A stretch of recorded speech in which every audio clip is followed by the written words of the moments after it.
يلا طبقات اليوم.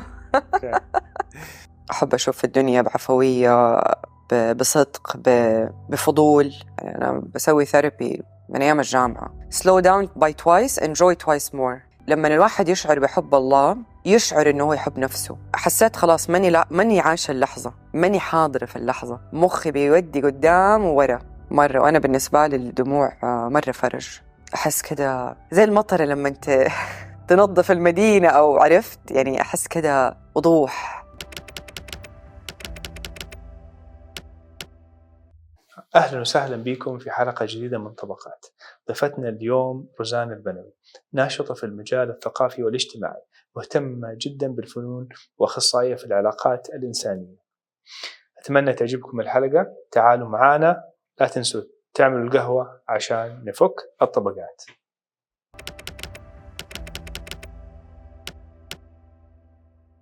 أهلا بيكي في برنامج طبقات، شرفتينا وآنستينا. شكرا. معنا الجميلة روزانا البنوي. الله يسعدك. شكرا محمد. جاهزة لأول طبقة؟ يلا. كيف جاهزة؟ ايوه جاهزة. هذا بسم الله. بسم الله.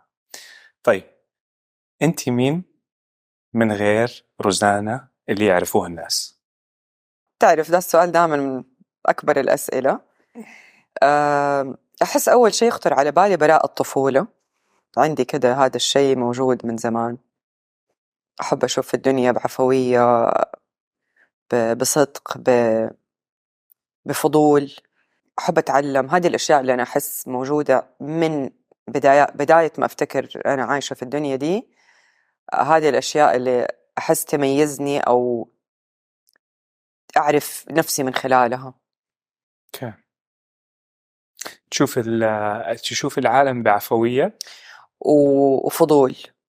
فضول. أحب أتعلم، أحب أبحث، أحب أسأل في نفسي، في الآخرين، في الشغل، في البروسس، في أي شيء أكون جزء منه. أحب كده تقفل الفجوة. أيوة. أحيانا خلاص مرات لازم تعرف إنه أوكي هذا الشيء مو متاح هنا أو مع ده الشيء، فخلاص you let go وتتخلى. تحسي هذا الشيء تزرع فيكي ولا شيء اكتسبتيه مع الوقت؟ أحس موجود من أول، بس لما كنت عمري 6 سنين في أمريكا رحت مدرسة مونتيسوري سكول، واكتسبت يعني عزز في هذا الفضول، الاكتشاف، إنه التعلم مو بس في المدرسة كده خلاص تصير عقلية أو مايند سيت. عشت في أمريكا أول 6 سنين في حياتك؟ أيوة عشت في أمريكا أولى وثاني ابتدائي. وهذه مرة أثرت يعني إلى اليوم. أحس إنه بس أنا من قبلها يعني اللي أفتكر مثلا حوارات الكبار أجلس أحب أسمع. أنا وصغيرة 5 سنين عمري، 4 سنين عمري، أحب أسمع إيش يقولوا، إيش يتكلموا، كيف يفكروا، آرائهم مختلفة أو تشبه بعض. في فضول مرة. وكنت مرات يعني أتدخل، أو مثلا ممكن أنصح نصيحة، لحد كبير، أو مثلا 2 بيتكلموا والشخص اللي بيتكلم مثلا عنه جاي أنبههم ترى أنتوا بتناقشوا فلان وفلان. جيد. أيوة. يعني هذا في عمر مرة صغير. أوكي. فمرة كنت واعية بالمحيط هذه الأشياء أفتكرها. الأخبار. حلو. أفتكر أشوف شيء في الأخبار أجلس أسأل ماما 3 أيام عليه. ليش في حرب؟ ليش كنت مثلا أيامها كان أنا ناسي إيش كان، الثمانينات التسعينات. أسأل أسأل أسأل ليش كده بيسووا؟ طب مو كويس، طب إذا مو كويس ليش بيصير كده؟ عرفت؟ أوكي. حب الفهم، حب الاستيضاح، مرة هذا جزء من شخصيتي. مرة يزعجني عدم الوضوح مرة. بس حلو إنه أنت في صغرك عندك الطبع هذا والصفات هذه، واليوم اللي بتسويه في حياتك برضو متناغم مع روزانا الصغيرة برضو يعني. أيوة. لحد حاول. كبير طبعا سيبيك من ضغوط الحياة. أيوة. بس كهدف في تماشي بين الرؤية، يعني في تناغم. إيش تظني سر التناغم في وتيرة العمل والحب والشغف والوعي؟ كيف نميتي هذه الأشياء وعرفت إنه أنت عندك وأنت صغير؟ من التجارب، من إيش أحس في القرارات. مرة أمشي بالجت فيلينج أو بالحاسة السادسة. لما رحت الماجستير غيرت تخصصي في أول أسبوع. كنت مرة مقبوضة من أول تخصص. رحت كلمت المشرف، ما كنت عارفة ليش، بس خلاص أحاول أستشير الناس الصح، أحاول أتصالح مع إنه في جزء في كل مرحلة ما نضج أو لسه يبغى ينضج أو لسه يبغى يوصل لمرحلة أحسن، فأتصالح مع هذا الشيء وأحاول ألاقي الناس اللي تساعدني أوصل للمعرفة هذه أو للتناغم هذا. يعني وكيف أفتكر من يظهروا لك المدرسة كيف يظهروا لك هذول الناس في حياتك؟ هل تروحي تسعي، تسألي، تقري؟ أسأل، وأكتر شيء أشوفهم مع ناس قبلي. فمثلا ممكن أختار أحد. أنا كنت من أسبوع رحت مع زها ملاهي، فواحدة مرة عجبني كيف بتكلم أولادها، مرة عجبني. محمد رحت كلمتها وكنت أبغاها الوظيفة معينة، يعني كنت أبغى أوظفها. مرة أثق في الناس لما أشوفهم هم كيف مع أولادهم، مع زملائهم، مع محيطهم. أكتر شيء يدلني على أحد وكيف هو من خلال طريقة تعامل. أيوة، مراقبته في وسطه. على طبيعته. أيوة، صادق، على طبيعته، بيحاول، متواضع، في عرفت إيش الكايندنس أو اللطف عنده. يحاول يكون حنية. بالضبط، إنسان مرة كويس. أوكي. فهذه الأشياء اللي كانت، سواء كانوا معلمين في المدرسة، يعني خلاص هذه مؤشر إنه هذا الشخص ممكن أسأله. word of mouth أنا مرة يفرق عندي. حلو. طب أسألك شيء على موضوع الحاسة السادسة. أيوه. إحساس داخلي، نظرتك في الأمور بشكل عام. أنت كنت بتقولي إنه أنت أول أسبوع غيرتي الميجر حقك. كيف تعرفي إنه هذا الشيء في حياتي، الموقف أو الشغلة أو كذا؟ إيش الفرق بين الشعور الكسل التخاذل والشعور فعلا إنه هذا الشيء ما يصلح لي؟ سؤال مرة حلو ومهم، وأحس دائما الواحد يعني دائما أرجع لدا السؤال لما أنا أتحط في وقت أقرر وأحاول أبين أنا هنا ولا أنا هنا. لما كنت في ذا الموقف، أول شيء كده كنت بفكر إنه يمكن أنا ما أبغى أدرس، يمكن مرة مسؤولية يعني عرفت. بعدين لما رحت أول شيء سويته تأكدت إنه هل هو فعلا، لا مو فعلا. أتخيلت هل أنا أقدر أمارس المهنة بهذا التخصص؟ ما تخيلت. الخيال يوقف، أنا كده عندي الخيال يشتغل زي الكاميرا. فلما أحاول أتخيل نفسي في المستقبل بسوي ده الشيء، ما في يغبش. تعرف الشاشة لما تغبش كده يديني ما في صورة. ما في. بس بعدين رحت كلمت المشرف. استخرت. مرة أحب أستخير، مرة أحب أشوف جسمي إيش بيقول لي، لأنه ممكن يعني لو تخاذل ما كنت أصلا كملت الدراسة. يعني التخاذل مو على التخصص، هيكون على الدراسة بشكل عام. بس أنا ما بتخاذل عن الدراسة، أنا بغير التخصص، فأحس مختلفين. إذا كان مشروع مثلا، إذا ما كان يعني زي هذا المثال، ممكن يكون إنه ماني لاقي ذواي أو ليش أنا بسويه. أنا مرة مهم أعرف ليش بسوي الشيء، ليش كبيربس أو حلو. عرفت؟ حلو. فإذا أحس ما في كده شيء مرة واضح، وزي ما قلت لك الشاشة مغبشة، خلاص. حلو. يعني عشان نبسطها لجميع الناس، لأنه تعرف في تفاوت بين كل أحد في إحساسه لنفسه وقراءته للمواضيع. فبشكل عام نقدر نقول إنه إذا الإحساس كان ما هو مريح، ندرس الموضوع أكثر عشان نبين الفكرة أكثر. بالضبط. قبل ما نندفع ونعمل أي شيء، حلو إنه الواحد ينام بالفكرة، يستخير بالفكرة، 100%. يسأل عن الفكرة. أيوه. أنا ما أقدر أروح اليوم أستثمر ولا أعمل شيء أنا ما عندي خبرة فيه. أنا أروح أسأل. بالضبط. أرقام كانت حلوة بس أنا ما أفهم في الشغلة دي، أسأل ناس ذو ثقة من أهل الخبرة. بالضبط. أقعد معاهم، أقضي وقت معاهم، يوضحوا لي كل شيء وقتها تكون عندي بس ما بندفع، لأنه دائما عندنا صوت داخلنا يقول لنا، بس إحنا من كتر الوقت صرنا نهمل هذا الصوت. صح. فكيف نرجع نحيي الصوت ده ونسمع له؟ 100%.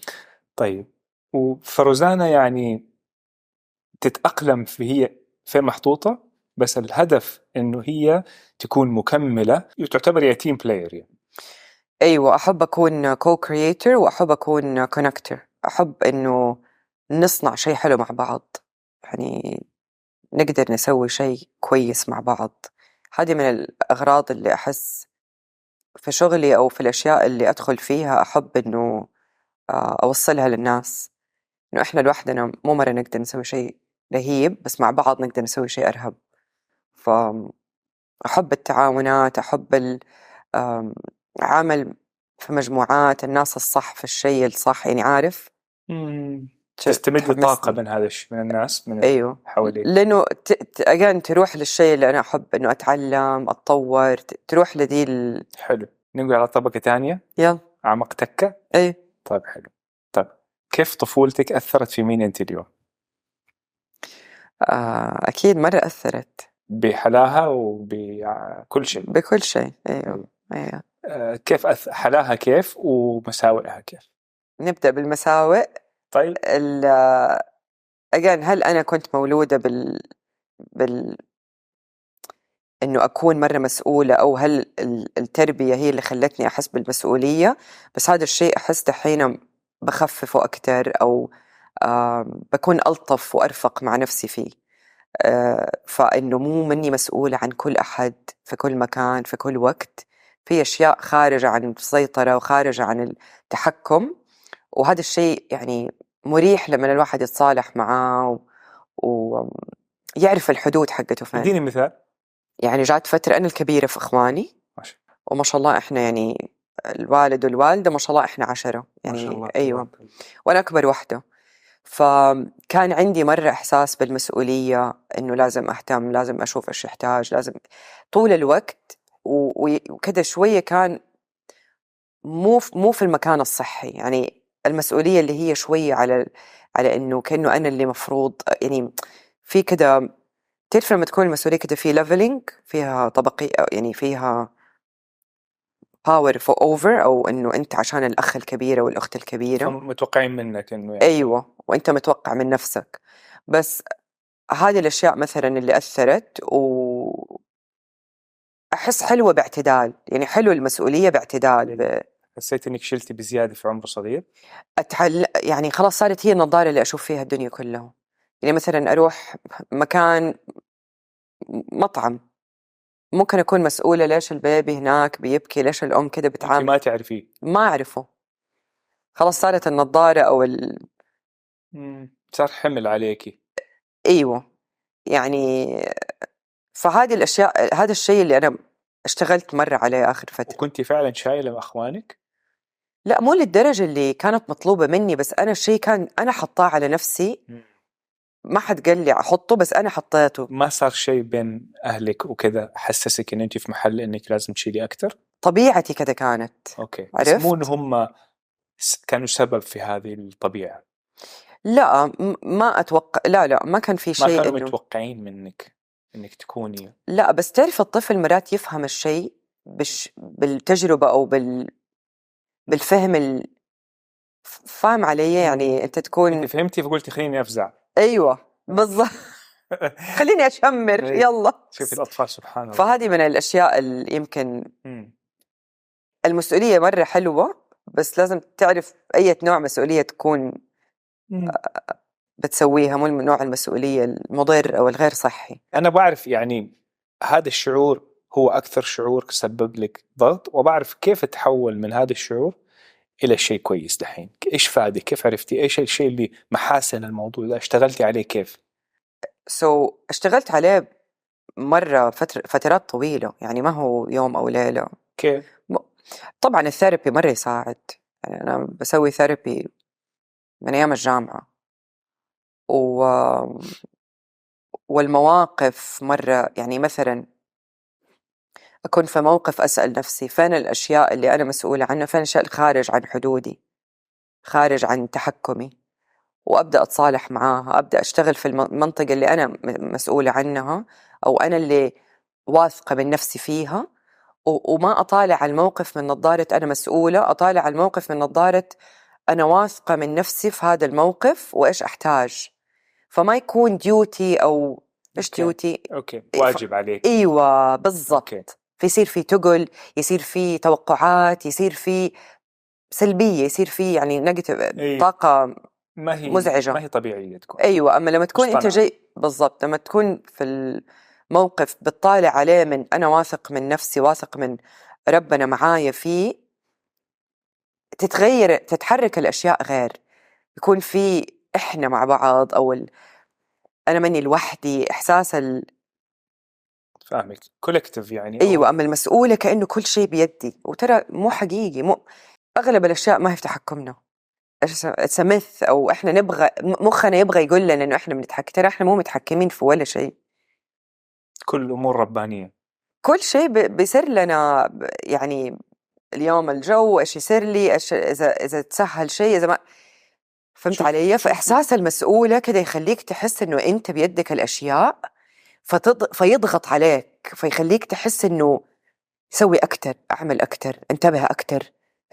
تتحرك من محل خوف.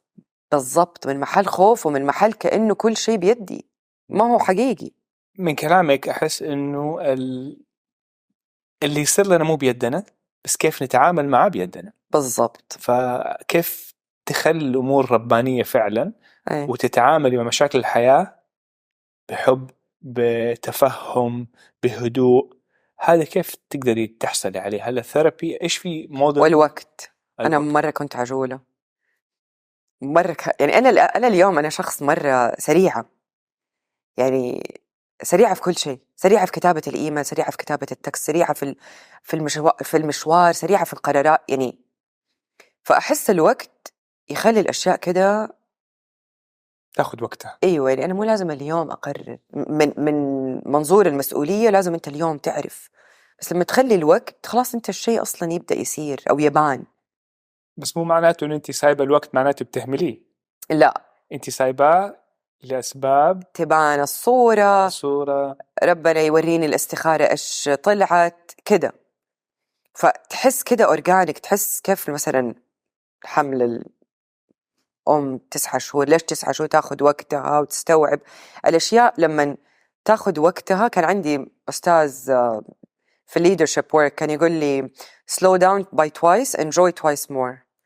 يعني كل ما بطأنا أكتر، كل ما استمتعنا أكتر، وقدرنا حقيقي في ذكاء في الكون يشتغل مع شوف كيف الشجرة لما شوف كيف البرامج الطبيعة لما تلاقي الفصول تتحرك، ما تشوف أنت الوردة بتكبر، هي تلاقي بعد 5 يوم الورد دبل أو الورد فتح. اسعى يا عبدي وأنا أسعى معك. أيوة 100%. أوكي. إيش تظني يخلي الشخص غير صبور؟ التفكير إنه المعادلة دي لازم تكون صح.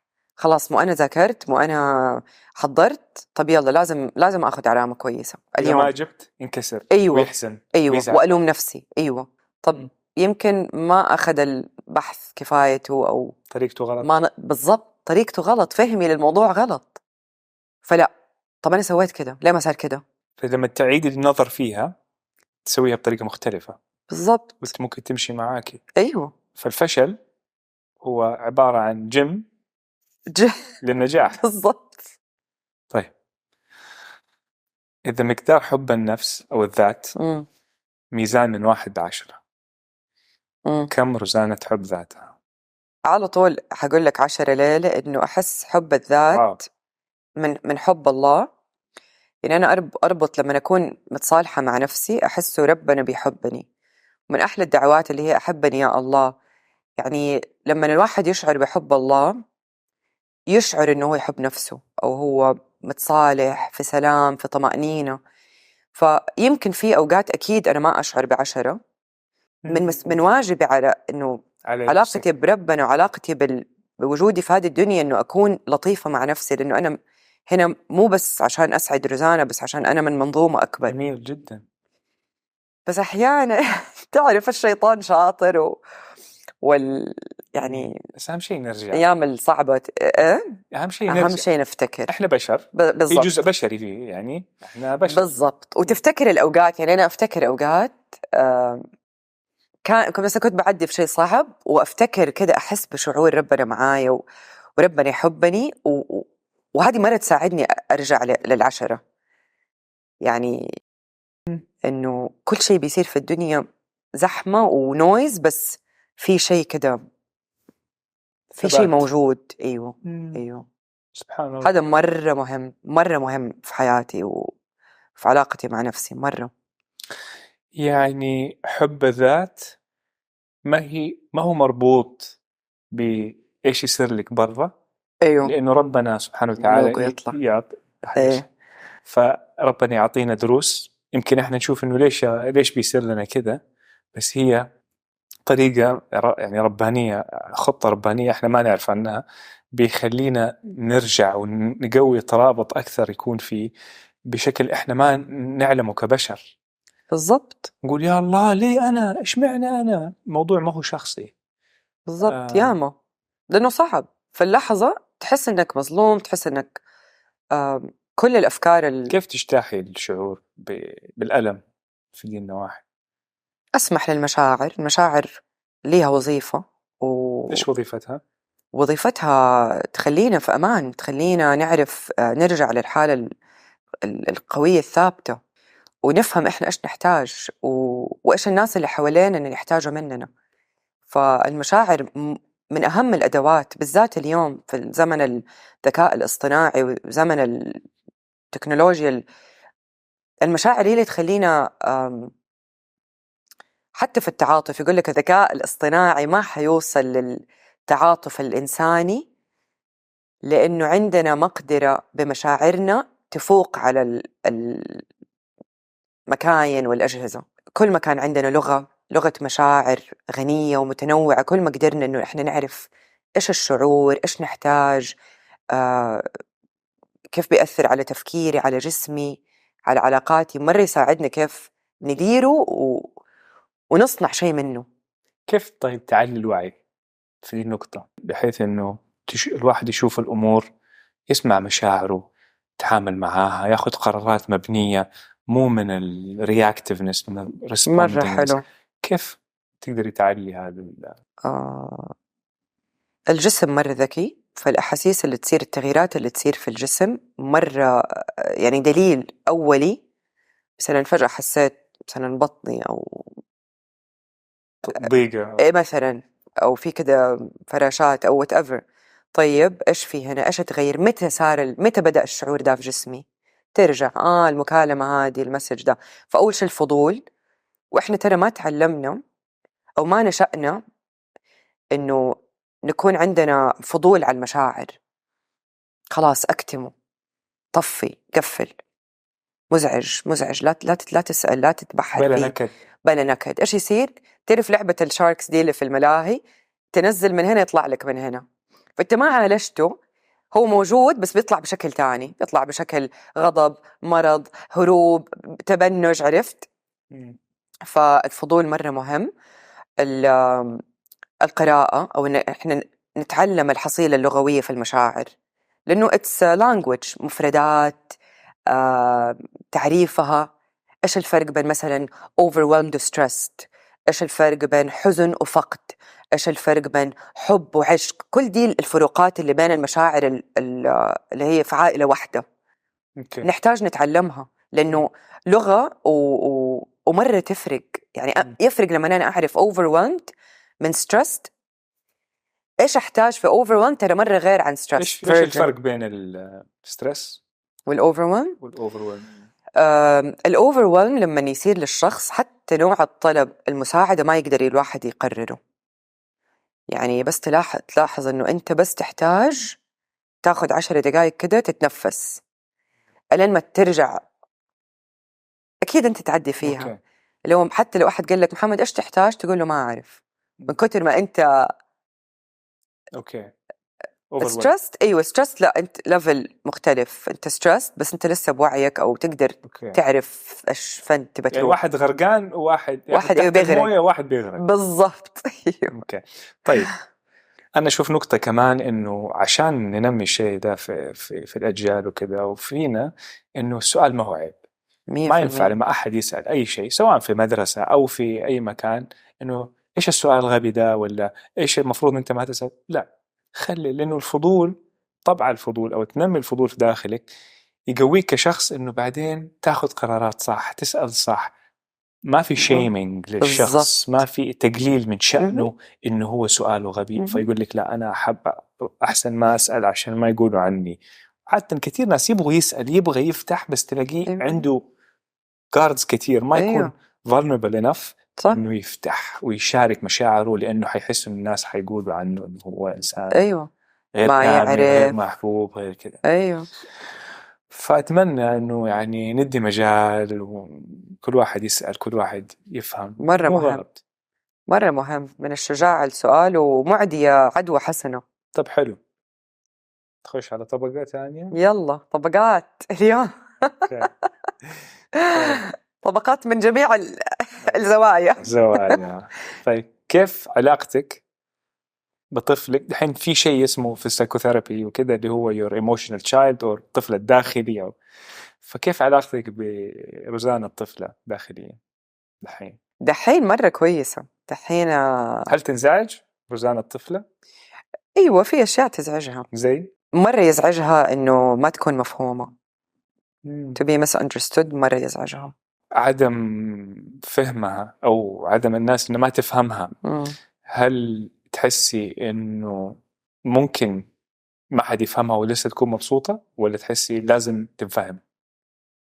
أيوة لا أكيد في أوقات ما حقدر أتحكم الناس إيش كيف تبى تشوفني أو تفهمني، بس وقتها اللي هو التواصل مع الطفل الداخلي، وإنه أحاول أنا أحتويها وأعطف عليها أو إنه أتفهمها. حلو. فأديها الشيء اللي هي تحتاجه حتى لو ما جاء من أحد من برا. إيش تديها مثلا؟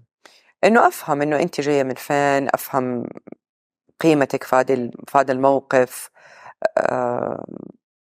نيتك إيش كانت، إيش تحتاجي، جاكي أو ما جاكي. وإذا ما جاها الشيء اللي تحتاجه أحاول إنه أوفر لها. طبعا ما بنتكلم ماديات، بنتكلم أكتر أكيد كاهتمام. أيوه. أو على الأقل أرحمها، يعني على أضعف الإيمان إني أرحمها. تبكي روزانا؟ أيوه مرة أبكي، بكيت أول أمس. إيش صار؟ كنت في ضغط شغل، وحسيت خلاص ماني عايشة اللحظة، ماني حاضرة في اللحظة، مخي بيودي قدام وورا. تعرف لما تعيش في الماضي وفي المستقبل، وماني قادر أخرج محمد من اللوب، يعني خلاص حاسة إنه مو بيدي. يعني في فرق لما إحنا نكون بنبكي أو زعلانين ومتضايقين ونكون في مخنا وفي فكرنا، وفي فرق لما تجيبي مشاعرك هذا وتطلع فيها بشكل واضح، تحطيها عشان تبي تواجهيها بحب، وقتها يصير في الانتجريشن أو هضم المشاعر. مرة وأنا بالنسبة لي الدموع مرة فرج. أحس كده زي المطر لما أنت تنظف المدينة، أو عرفت يعني، أحس كده وضوح وراحة فعلاقتك بطفلك الداخلي تعتبر كويسة يعني. أيوة، ودائما work in progress، بس أحس الآن يعني. وبعدين تعلمت في الثيرابي أسوي شيء إنه أسأل هل دحين روزانا المسؤولة ولا روزانا الطفلة ولا روزانا المتمكنة؟ مين اللي هنا دحين بيتصرف أو لأنه في كل مكان يطلع أيوة شيء فيه تريجرز، فيه أشياء تحصل بالضبط. فدحين أقدر أقول لا هذه مو روزانا المسؤولة أو روزانا الناضجة، هذه روزانا الطفلة. فإيش تسوي لما تكون روزانا الطفلة؟ تتعامل خلاص مع الناس؟ ما أحاول ما أكون عاقلة أو I rationalize، تعبري عن الطفولة. أيوة أحتوي حتى لو داخليا، يعني أتفهم أوكي.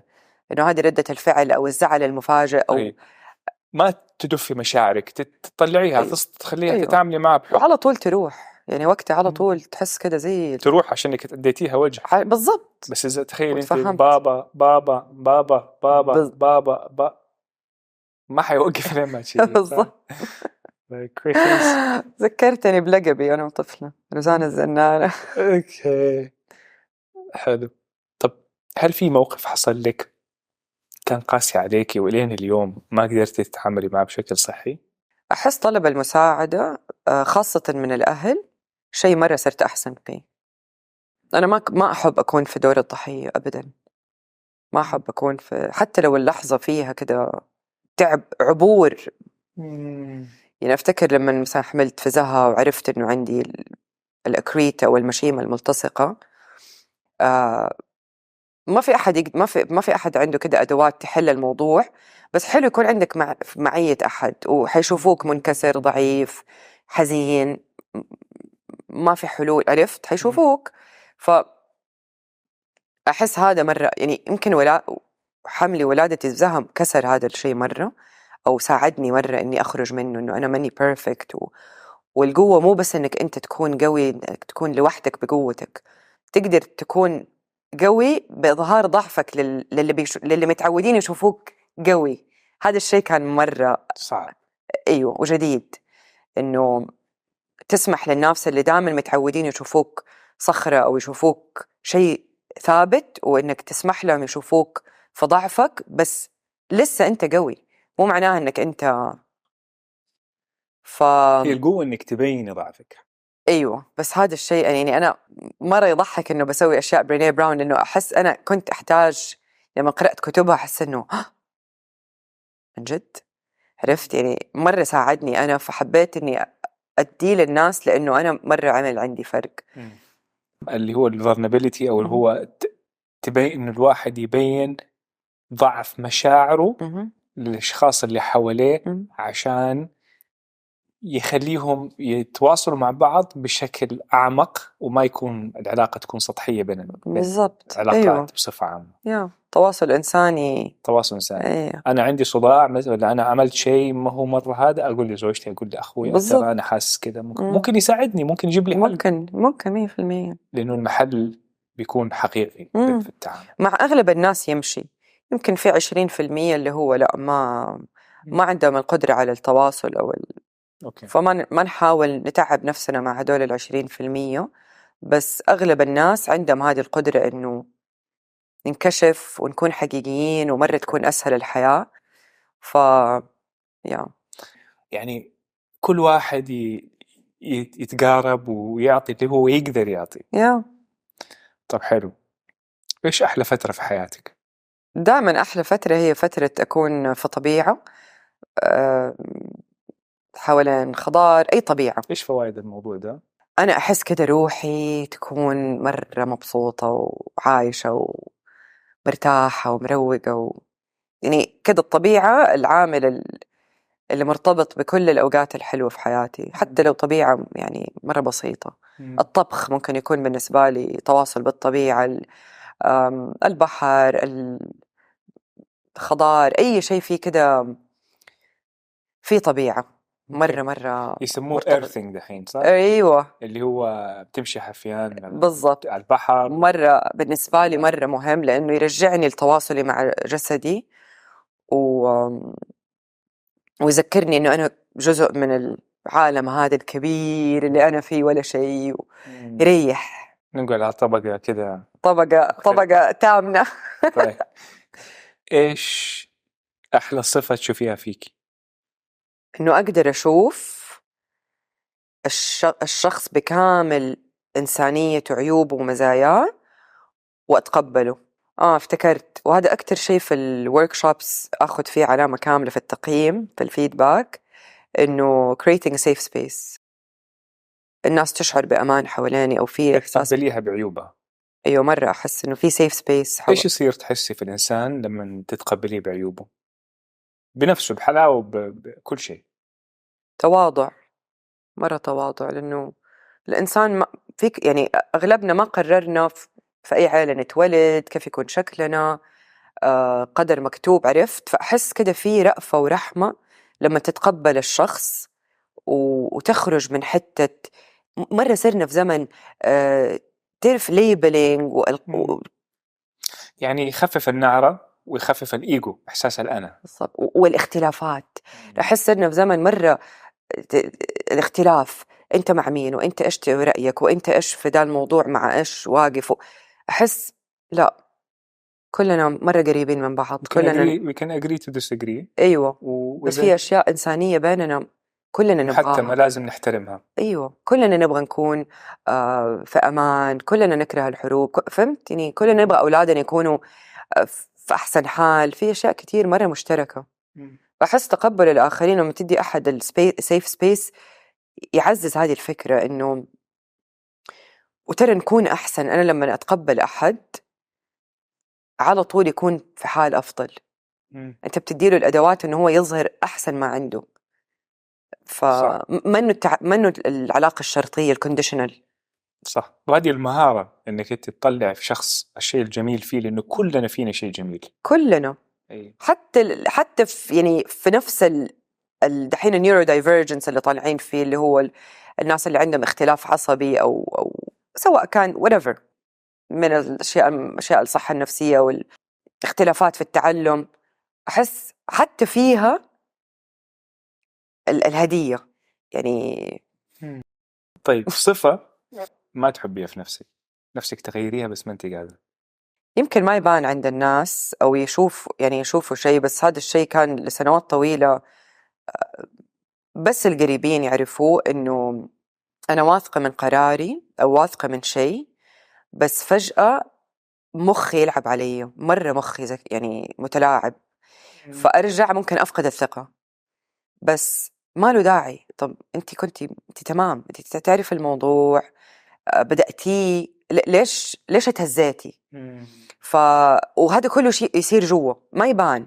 يعني الناس اللي ما تعرفني مرة كويس ما يشوفوه، بس أحس إنه مزعج لأنه يضيع وقت مع على نفسك الفاضي. ومع الآخرين. أيوة، يضيع وقت على الفاضي. ومتى يجي؟ لما يكون في شيء مرة كبير، في نجاح أو قرار أو مشروع حلو أو أي شيء، أو حتى يعني تعاون. تذكر لما جات زميلتي من النرويج 2015 كنا حنسوي ورك شوبس وكده، أبغى هون. أوكي. كله أبغى هون، يعني أبغى أتراجع. أيوة، أبغى أسحب. لا دي التفاصيل ما زبطت، أو لا هنا ما نعرف إيش حيصير. عرفت؟ أيوة. فأحس ده ما أعرف إذا losing confidence أو إذا indecisiveness أو عدم أخذ القرار بشكل صارم. لما أيوة تحسي إنه صح وعملتي كل اللي لازم تعمليه قبله. الشك في قدراتي، الشك في إني أنا أقدر أو ما أقدر، وأينو إني أقدر. بس مرة يطفش. أوكي. مزعج. هو صح كلامك، الشك يعني من أصعب الأشياء. أنا في شيء أسويه ويمشي معايا لما أبدأ مشروع ولاقي نفسي مشيت ومرتاح، ولاقي إنه الشك بدأ يظهر، فمعناته الشك هذا جاي من محل ما هو صحيح، ما هو حقيقي، يعني لأنه ما هو قرار فجأة في يومتها، لا لي شهرين اللي اشتغل على الموضوع. بالضبط. فهذا يعتبر نوع من أنواع الكسل، الخوف من التغيير. أنا ما أحب التغيير، مع إنه يعني مرنة مرة ومتكيفة، بس أحب التغيير، أكون أنا متحكمة في البروسس. أحب أحد يقول لي بالأمان. أيوة، حتى لو فالس يعني كذبي، عرفت؟ بس إنه أحب أضحك على عقلي، أقول له لا ترى we got this. يطلع فيكي مشاعر الخوف، يطلع فيا مرة سلبية عالية. طيب هل دائما تواجهي مشاعرك ولا في أوقات تهرب منها، تشتغلي أكتر أو تاكلي أو؟ أنا أحب أشتغل، فالشغل مرات يكون تهربي من بالذات لو في أشياء ما لها حل. تعرف في حياتك في أشياء يعني لازم تتقبلها، ما تقدر تحلها. زي أشياء كثير، ظروف الناس اللي حوالينك اللي هم جزء من حياتك ما تقدر تغيرها، قرارات هم أخذوها، لازم أنت جزء منها، فأنت لازم يعني تعيشها وتكون موجود معاها. تحسي إنك تشتغلي أكثر عشان ما تفكري فيها؟ لا، ألاقي شيء صحي، أحول الطاقة أو المشاعر لشيء إيجابي يبني ما يكون الكرياتيفيتي يقول لك ما هي it's not benign، يعني لو ما شحنتها في شيء يبني ويعمر تخمل. تهدم. سبحان الله. it's not benign، يعني طاقة الإبداع طاقة لازم تسخر في شيء كويس ولا حتاكل الشخص وتاخد منه. يعني تبغى تعبر عن نفسها. أيوة. فأحس إحنا كده ممكن نوجه برضو الأشياء هذه، إنه كيف أصنع من هذه القصة شيء أيوة شيء حلو، شيء يساعد. كيف روزانا تتعامل مع الضغوطات؟ أتعامل مع الضغوطات إنه أسمح إني أكون بإنسانيتي، أغير في جدولي، أخفف مهام، أكنسل خطط. أوكي. عرفت في الدراسة مثلا دحين في الدكتوراه بأخذ مرة فترات كتيرة ما بكون مع الكلاس حقي، بتأخر على أساس أكون في ضغط أقل. يعني تكنسلي تتأقلمي مع أنت كيف الشعب، ما أيوة. تضغطي نفسك سواء أنت كنت عندك مهام لازم تسويها، لا تسحبي نفسك. لأنه زمان كنت ومرة كان يدمر، يعني كان مرة يخليني في مكان جدا غير صحي. طب إيش تقولي للناس اللي هم مو بيدهم لازم عشان الأكل على الطاولة لازم هذا، كيف تقدري إنه أنت تقول للناس لازم يكونوا في شغالها في أوقات معينة ومضغوطة، إيش ممكن تسوي عشان تشوف الحياة بشكل قد أحسن؟ ما تقدر خفف أشياء أنت عندك تحكم عليها، وفي معايير كتير حاول أنه تغيرهم. يعني أنا لما تجيني ظروف معينة ما حقدر أعيش بنفس الطريقة اللي كانت قبل الظروف هذه، سواء كان في طريقة إدارة البيت، توقعات مثلا من اجتماعية على نفسي، في مظهري، في كل شيء أحتاج أنه أرجع أعيد النظر، أرجع يعني أطالع عليها كأنها في يدي. عرفت؟ يعني حتى لو تزعج ناس كتير. طبعا هذا الشيء مو سهل، لأنه بالذات في مجتمعنا أنك أنت ما you don't conform يطالعوا له يعني نظرة ما هي مرة رهيبة. يعني غير اللي تقدر تغيره في يدك، واللي ما تقدر تغيره أيوة. وما حيعجب ناس كتير. ما حيعجب. دوبك كنت بتكلم عن أدوار المجتمعية بين الرجل والمرأة، ممكن هذا الشيء تحتاج تغيره، ممكن تحتاج تغير فين تسكن، تنقل مدينة تانية، ممكن تحتاج تغير طريقة علاقتك مع أولادك، يعني مرة كتير أشياء ممكن تحتاج أنك أنت بس هذا الشيء حيزعج الناس اللي اتعودوا عليك بشكل معين وبدور معين وكان مناسب لهم، وفجأة دحين أنت عشان تتكيف مع ضغوطك تغييرك ما حيناسب ناس كتير. تتقبل هذا الشيء كمان، إنه كتير ناس ما حيعجبهم. أيوه هو هذا الكلام برضو يرجع لنقطة اليس ونو، الواحد يقول لا لما ما يبغى شيء، ويقول إيوه لما يبغى شيء. بالضبط. مو عيب. بعض الناس تزعل من قرارك بس هذا مو مشكلتك. تتصالحوا. طيب أكثر شيء يفرحك؟ مرة يفرحني لما أشوف أحد بيتعلم شيء وبيطبقه. يفرحني لما أشوف أحد وصل لهدف كان حاطه. المعلمة التي بداخلي مرة تفرح، أحس كده في achievement، في تطور، في نمو قاعد يصير. وحتى عندي يعني أنا تعلمت بعد الكوتشنج أنه أحتفل بالأشياء الصغيرة. عرفت حتى لو كانت لبنات ما هو شيء كبير، بس أنه كده يعني مو حكاية أنه حفلة، بس أنه حكاية أنه تلاحظها عشان تقدر تبني عليها. حلو. أيوه. فهذا الشيء مرة أحب لما أشوف التعلم بيصير، خاصة لما يبان يعني الإنجاز واضح، ما هو شيء يعني. عرفت؟ حلو. طيب هذا السؤال يعني دحين طبقات ترى مرة فرحني، مرة فخورة والله يعني. أيوه حاسة حيروح أماكن كبيرة إن شاء الله. شرف لينا إنه أنت معنا. محمد. طيب السؤال يعني الطبقة الكبيرة، الطبقة اللي هي على الصحن زي ما يقول. نبغى طبقة أيوه من روزانا ما حد يعرفها. يعني إيش تبغاني أقول؟ حسب لك الموضوع ده، بس كل ما جيتينا بطبقة حقيقية نستفيد منها. طبقة فيا ما في أحد يعرفها. يمكن إنه أو أحس التضاد اللي فيه يمكن ما يبان أو أظهره بشكل كبير، بس في تضاد مرة موجود وأسمح له يعيش جوتي.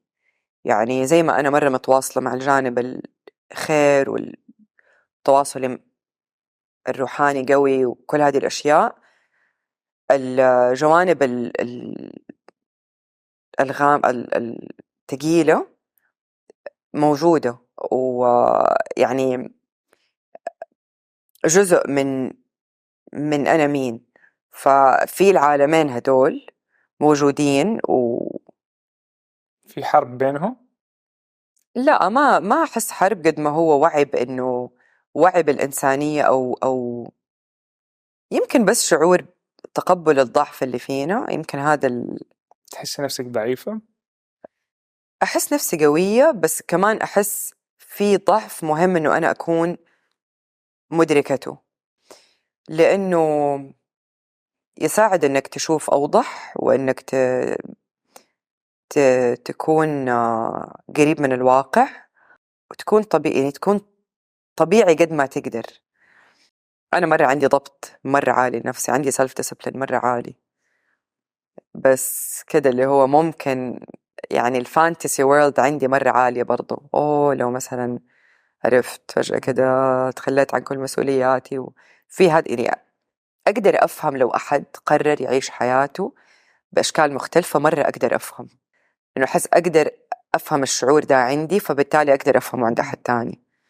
إيش التمس لأخيك أيوه 70 عذرا؟ يا بما أقدر معناه؟ أفهم. أيوه، يعني زمان كان عندي يمكن سذاجة أو حكم أكتر، كيف فلان كده يسوي، كيف كده يقرر، كيف كده سوت، عرفت؟ دحين لا، أحس سويسرا عرفت يعني leave each to their own. كل أيوة. واحد عنده رحلة، أيوة. أحد له حق إنه يحكم عليها طالما ما ضايق أحد أو زعل. بالضبط. طيب أقدر أفهم. حلو. السؤال الأخير، نبغى تدينا كده شيء للأجيال القادمة، كده عصارة روزانا وخبرة روزانا إلى اليوم، إيش تبى تقولي للأجيال القادمة؟ أبغى أقول إنه مرة مهم يكون عندنا ناس داعمين في حياتنا، سواء كان معلم، منتور، مرشد، صديق عائلة، ثيرابيست، لايف كوتش. أيوة، هذه الخلطة. ممكن يكون أم صاحبتي، ممكن يكون أستاذي في الجامعة زمان، يمكن أحد أثق فيه في عائلة، ما أعرف، عائلة ممتدة عندي، ونستثمر في هذه العلاقات، لأنه مرة يعني أنا مرة هذه العلاقات هي اللي كانت تسندني يعني it grounds me. كيف الواحد يقدر يكون علاقة زي كده، ولا هي تصير يعني كيف الواحد تطلبها، مبادرها عشان يقدر يمشي فيها؟ كل علاقة ليها رقصتها أو ليها الفريمورك حقها. فإني أقول للشخص إنه أنت مثلا أعتبرك كذا، أو أحب أتعلم منك، أو كيف تحس، كيف ممكن علاقتنا تكون نافعة للطرفين. فتحديد نوع العلاقة يساعد، هذا الشخص منتور، هذا الشخص ثيرابيست، هذا الشخص ما تخليه خليطي زي ما يقولوا إنه صاحبي ومنتور أحس أيوة، لأنه حيصير زحمة. أيوة. عجبني شيء قاله مو عامر في حلقة طلع فيها، قال لما تحب أحد، أو معنى الحب عنده إنه تكون uncomfortable، لما تسمح لعدم الراحة تكون فيه موجودة، تظهر عادي. هذا معناه أنا أحب الشخص، أقدر أقول له، أقدر أحبر تكوني نفسك. بالضبط، نرجع vulnerability، أقدر أخدمه، أقدر أديله طبعا في زي ما قلت لك في 20% هذا الشيء ما هو جزء من الواقع معاهم، بس أغلب الناس نقدر. طبعا إنه إحنا دائما نتواصل. أنا أحس الإيمانيات مرة مهمة ونستثمر فيها. مرة صار صعب، يعني أنا بتكلم عن نفسي وقت الجوال والسوشيال ميديا، أحس مرة صعب إني أرجع أفتكر الأجزاء مو المادية اللي فينا. نفتكر إنه إحنا ترى روح، زماننا في هذه الدنيا ما نعرفه، بس محدود. فناخذ برسبكتيف، هذا مرة يساعد في الأوقات الدارك، الأوقات اللي هو الشخص بيعدي في صعوبة. علاقات، التعامل البشري، بالضبط. الحب، الرحمة، موجود. المودة، محبة، مسامحة. وما ناخد نفسنا مرة بجدية عالية. بس هذا الشيء مرة هل تشوفي نفسك جدية؟ أحس عندي من صغري الجدة التي بداخلي، الأولد سول. صح في براءة الطفولة، بس في مرة ما أعرف the old soul أو إيش يسموها، الروح العتيقة. أشكرك على أنت مين اليوم. شكرا محمد، واستفدنا مرة كثير منك، كانت حلقة حلوة وشرفتينا وآنستينا في طبقات. والله أسف حياتك، ومبروك مبروك حقيقي، شيء جميل. الله يخليك. والطبقات كل ما لا دحين حخرج من هنا أفكر في طبقاتي. هذا الهدف، إن الواحد يشوف نفسه بشكل مختلف. إحنا كتلة من الحب، ودائما في مشاعر، ودائما كده لازم دائما نكون قريبين منها عشان نستخدمها عشان نطلع أكثر وأكثر. حلو مرة، وحقيقي ما حسيت بالوقت. كويس. يا طيب شكرا من القلب. شكرا.